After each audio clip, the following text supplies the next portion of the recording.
7 Tips to Declutter Your Life. Introduction. Do you feel overwhelmed in life? How many times have you said, "I will do it tomorrow," and 6 months later you still haven't emptied that drawer? Procrastination is the thief of time. My friends, it will rob you of your joy, rob you of your time, and 10 years down the line you will look back wondering why you haven't achieved anything in life. You will never get to your place of purpose by living in chaos. There is no such thing as an organized mess. According to experts, a cluttered home equals a cluttered life. Studies prove that once you get your home in order, everything else will start to fall into place. Let me give you some alarming statistics. The average person spends 60 hours per year looking for lost items.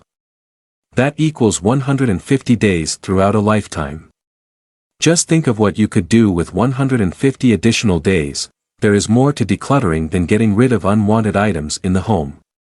It applies to every area of your life, and in this book, we are going to touch on some of those points and provide you with the tips needed to help you become all you were created to be. Chapter 1. Is your house full of junk? How to declutter your home. Page 2, Chapter 1. Is your house full of junk? How to declutter your home. Your house should be your sanctuary, the place where you relax, socialize, lay your head at night and get a good rest. Unfortunately, this is not the case for many people. Why? It's because their homes are so messy that it causes them more anxiety than working a 60-hour week. A cluttered environment equals a cluttered mind. When you have so much junk in your home that you could open a thrift store, it's toxic. Here are some tips on how you can declutter your home. Get rid of the junk, tackle each room one by one and get rid of anything that you haven't used for more than a year. No matter how much you like the look of it, or whether you think you will be able to use it anytime soon. If you don't use it, bin it. What you do with the stuff is up to you. You could hold a garage sale, sell the stuff on the internet or give it away to charity.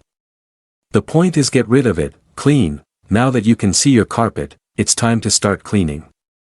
Again, go through each room, hoovering, dusting and wiping down the windows and the walls. You will be amazed at how much dirt was tucked underneath some of that junk. Organize. Now that everything is nice and clean, you want to make sure your home is in order. There should be a specific place for everything. For example, the keys go on a hook in the corridor, the remote control on the second shelf, the magazines in a rack.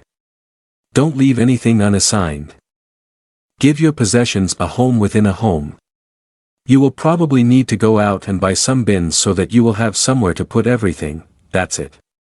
People, your home has now officially been decluttered. Chapter 2. Get rid of stinking thinking. How to declutter your mind. Your mind is the most powerful organ in your body. It directs the course of your life, and if it isn't in good working order, guess what? You are going to have a very hard time. Most of us don't pay any attention to our minds.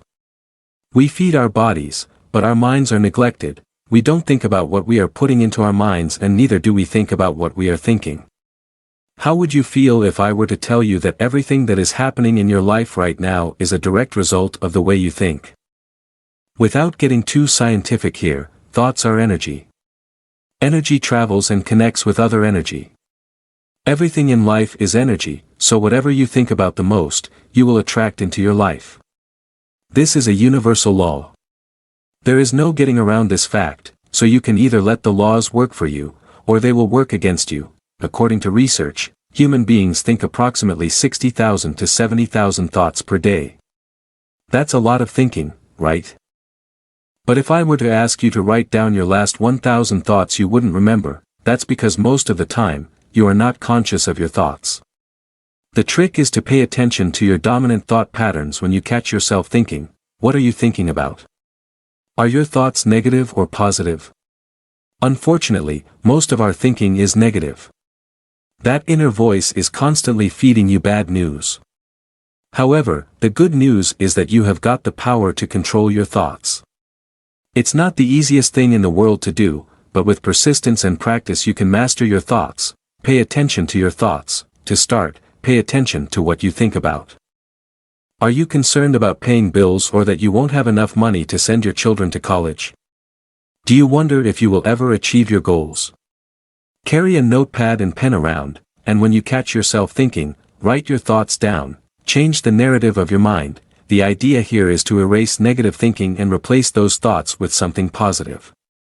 So instead of thinking, I will never have enough money to send my children to college, say to yourself, I have more than enough money to send my children to college. This is going to feel very strange when you start doing it because your bank balance is telling a completely different story, however. Faith is declaring what you can see in your spirit and not what you can see with your physical eyes. You want to focus all your thought energy on the desired outcome and not on what you don't want. Remember, whatever you think about the most, you will attract into your life, as James Allen's book states, as a man thinketh in his heart, so is he.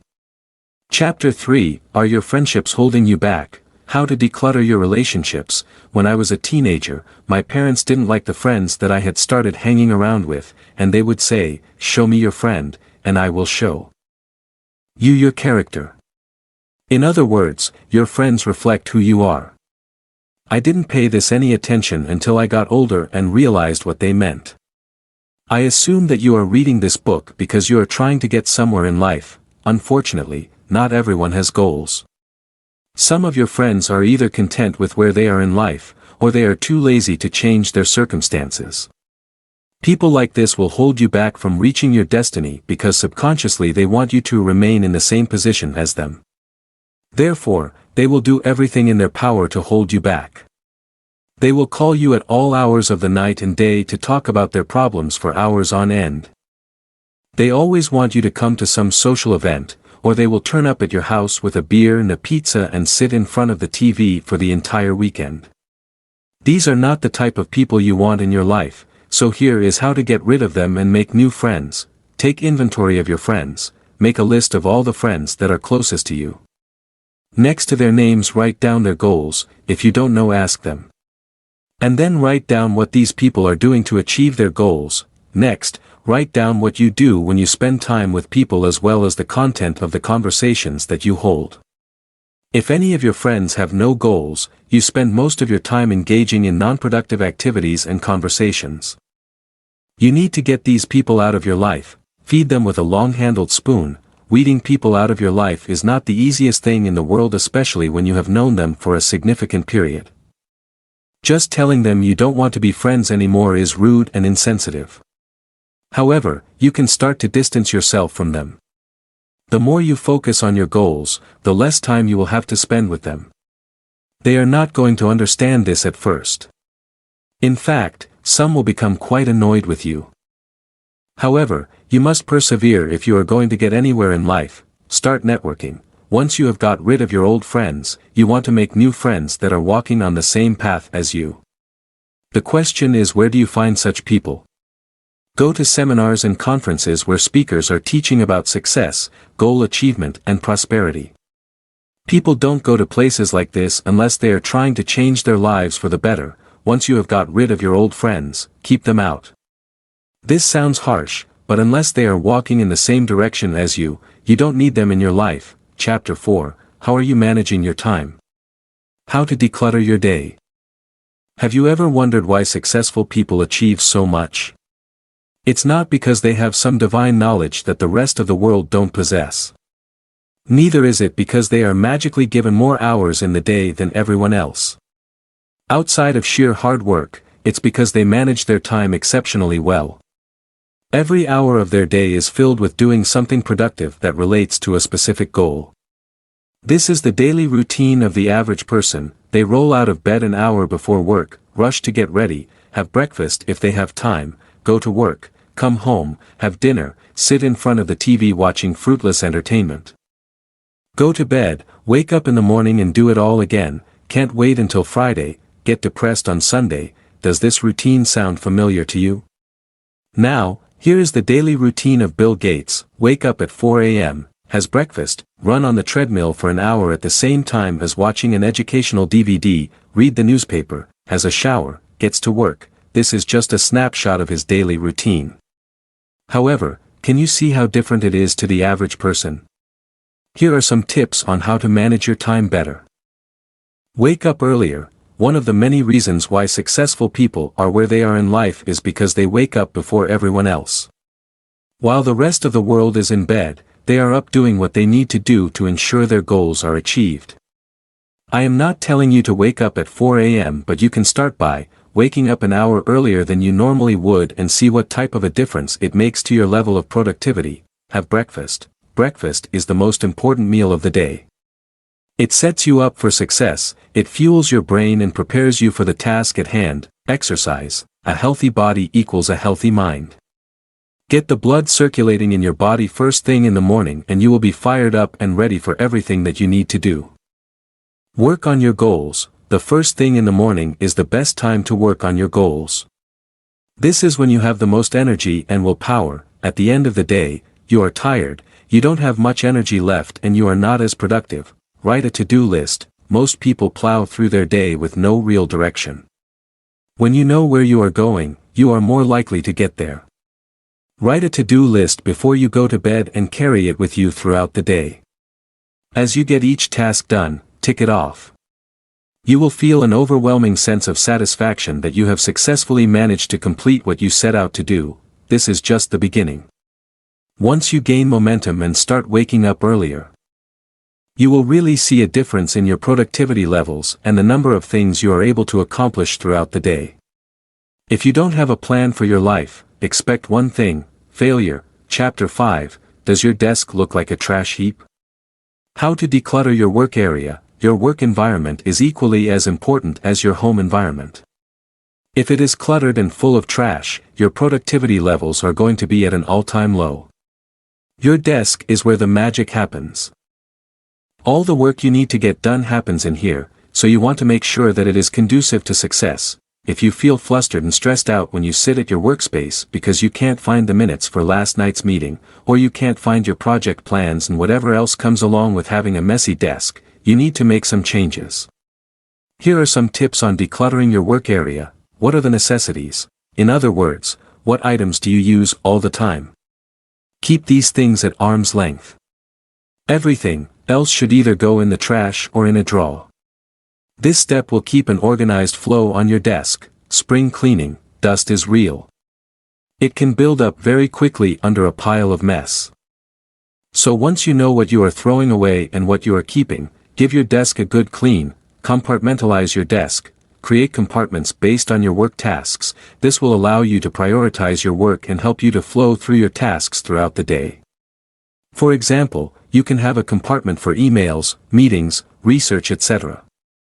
It is also essential that you label them in order of importance. Take a lunch break. There are times when you will feel as if you have got so much work to do that you won't want to leave your desk. This is not a good idea. Taking a break will revive you and give you the additional boost you need to keep going. Make sure you leave your desk. The whole idea of taking a break is that you mentally detach from what you are doing. You should also make a point of taking a short walk when you go for a break. The fresh air will help to clear your mind. Chapter 6. Are you trying to do too much? How to declutter your commitments. Are you one of those people always complaining that there are not enough hours in the day to get things done? May I submit to you that it's not the number of hours you have available but what you choose to do with that time. We take on way too many commitments and then complain that we don't have enough time to complete them and to enjoy life. What does the typical week look like to you? What does a typical day look like? Is your calendar so jam-packed that you don't have a minute to spare? Are you constantly jumping from activity to activity? If you feel overwhelmed by life, the answer is, ladies and gentlemen, to apply the same principle of decluttering your home to decluttering your commitments. Decide what you are going to keep, throw in the trash or donate. Here are some steps to help you to declutter your commitments. Take inventory. You know what tasks and activities you have committed to. Write them down and ask yourself why you have agreed to this commitment. Are you excited about doing it? Does the activity fill you with joy, or do you get irritated when you think about it? Is the commitment something you can delegate? Organize them into 3 piles. 1. Keep. 2. Trash. 3. Donate. Delegate. Stick to it. Once you have made these piles, stick to them. If you must let some people down, oh well, they will live to see another day. However, do let them down gently. Call or meet with them face to face and apologize for the inconvenience. You don't need to go into detail about why you've got to cancel, just say that it isn't convenient for you at the moment. Take a break. There are some commitments that are a must. You must do them because they are tied to your very existence. However, not everything is a matter of life and death, and sometimes you simply need to spend time alone. Therefore, spend at least 1 month doing nothing. Don't do anything with the school, the church, or your job. Whatever extracurricular activities you typically take on, take a break from them. This will refresh you and give you the energy to continue once you get back to it. People are always complaining that life is hard, but in some cases, we make life difficult for ourselves, especially when we are the type of people who find it difficult to say no. It is important that you enjoy life, have fun, and relax. When you are always busy, it is impossible to do so. Chapter 7, Maintaining Your Decluttered Life. Now that everything in your life has been nicely decluttered, it is essential that you keep it that way.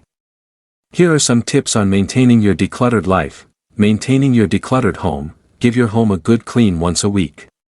If you realize that you are getting back into bad habits of buying things that you don't really need, or putting things where they are not supposed to go, nip the habit in the bud as soon as it comes to your awareness. Your home should always be immaculate. It should be inspection ready no matter what time of the night or day it is. Not only is this for your own peace of mind, but you never know who is going to show up at your home. When your house is in order, you will feel much better about life. Maintaining your decluttered mind. When it comes to decluttering your mind, consistency is key. The strategies you have learned must become a part of your daily routine. Once it becomes a habit, you will find that positive thinking becomes second nature to you. Worry will no longer be a part of your vocabulary, and you will begin to attract the things in your life that you want instead of what you don't want. Maintaining your decluttered relationships. People have a sneaky way of finding themselves back into your life. The friends that you used to associate with will find it difficult that you are no longer a part of their lives, and they will try every manipulation tactic to reel you back in. Keep the doors closed and refuse to be drawn back into a life of complacency. You are a person of purpose, and you cannot afford to allow other people to hold you back from your destiny. As well as keeping your old friends shut out of your life, you also need to be wary of the new people who will come into your life. Before you allow people all the way in, evaluate their character. Maintaining your decluttered day. Again, consistency is key. Your ability to keep a decluttered day is determined by your ability to maintain your daily routine. Waking up early and getting things done first thing in the morning should become a normal part of your life. You are not going to get this right straight away. It is going to take some time, and it is going to take some practice. However, if you are consistent, you will be successful. According to research, it takes 21 days to form a habit. Once you can maintain this routine for 21 days consecutively, you know you are headed in the right direction. Maintaining your decluttered work area. Treat your work area in the same way that you treat your home. Tidy it every day and don't allow paperwork to accumulate. At the end of each day, get rid of anything that you don't need. Prepare the work that you are going to do the following day. Write a to-do list so that you see it as soon as you return to work the next morning. When your desk is constantly clear, you will become a lot more productive, you will meet deadlines on time, and you will have a lot less stress in your life.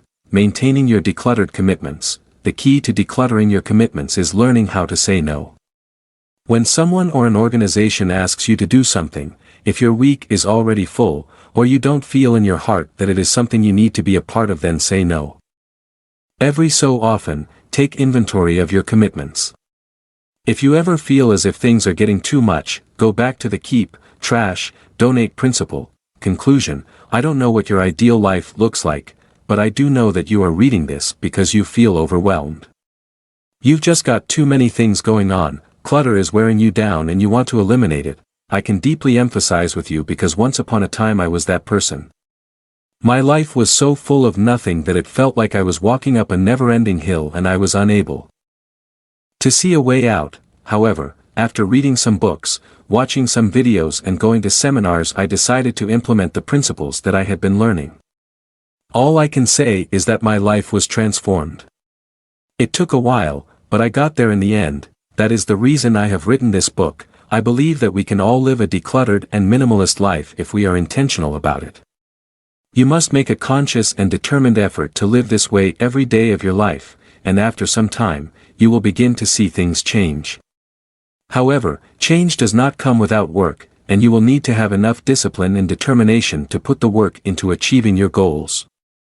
What you will find when you declutter your life is that your mind will become clear, there will be a renewed intensity to your focus, ideas will start to flow freely, and new doors of opportunity will begin to open for you. Decluttering doesn't just bring order, it is one of the principles of success. You will find that the most successful people in the world are exceptionally organized and live very minimalist lives. There is nothing easy about the task you are about to embark on. In fact, it is extremely difficult, and there are going to be days when you are just not in the mood and you really don't feel like doing anything. But it is on these days that you must persevere and push through. Discipline is not having the willpower to do something but doing something when you don't want to do it. I wish you every success on your journey to a decluttered life. Please check the description section if you want to grab the copy of the ebook file with the free audiobook. Please hit the subscribe button for the support of our channel and share our videos for more new upcoming content. We are very happy to create new ideas and review for everyone. God bless and happy listening.